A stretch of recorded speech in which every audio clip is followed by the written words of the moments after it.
मित्रांनो, तुम्हाला आठवतंय का की समजा लहानपणी तुमचा एखादा खूप छान मित्र असेल आणि तुम्ही अगदी रोज एकमेकांना भेटत असाल, तरी सुद्धा कधीतरी एखाद्या दिवशी तुमच्या आईनी किंवा तुमच्या बाबांनी तुम्हाला नक्की टोकलं असेल की रोज तू त्याच्या घरी जाऊन का बसतोस, रोज त्याच्या घरी जाऊ नको. त्यावेळेला आपल्या ही गोष्ट लक्षातही येत नाही की माझा तर इतका छान मित्र आहे, पण आई का नको म्हणतीये ह्याच्या घरी जायला. एखाद्याच्या घरी वारंवार काहीही काम नसताना का जाऊ नये याचं उत्तर एका अत्यंत प्रसिद्ध असणाऱ्या एका सुभाषितामध्ये दिलेलं आहे. ते सुभाषित पाहूयात. अतिपरिचयात अवज्ञा, संतत गमनात अनादरो भवती, मलये भिल्ल पुरंध्री, चंदन तरुकाष्ठम इंधनम कुरुते. अतिपरिचयात अवज्ञा म्हणजे अतिपरिचयामुळे अवज्ञा किंवा अपमान होऊ शकतो. संतत गमनात अनादरो भवती. संतत गमनात म्हणजे सतत गमन, गमन म्हणजे सतत गेल्यामुळे, वारंवार गेल्यामुळे कधीतरी चुकून अनादर होऊ शकतो.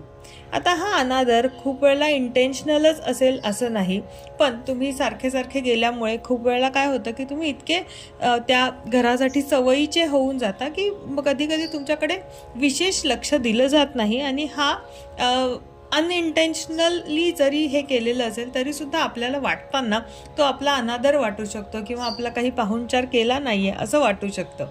मग त्यापेक्षा सुभाषितकार इथे सुचवतोय की अशी वेळ येण्यापेक्षा काम नसेल तर सतत कोणाकडे जाऊच नये. संतत गमनात अनादरो भवती. सतत गेल्यामुळे अनादर होऊ शकतो. आणि हे सुभाषितकार अत्यंत हुशार आहेत.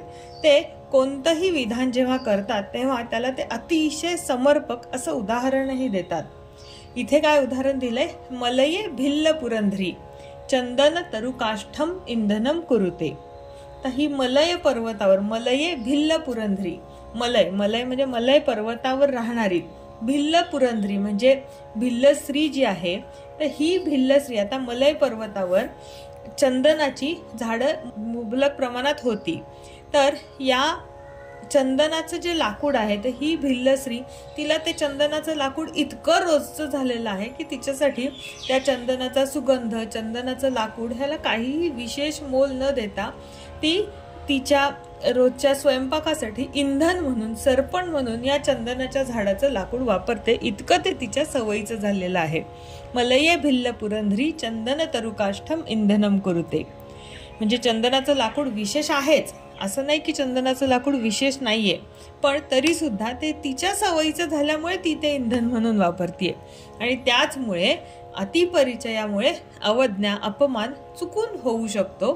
त्यापेक्षा सतत गेल्यामुळे होणारा हा अनादर टाळण्यासाठी जेवढे काम असेल तेव्हाच जावे, किंवा आजच्या काळामध्ये दुसऱ्यांचा वेळ घेऊन मग जावे, असे या सुभाषितातून सुभाषितकाराला सुचवायचे आहे.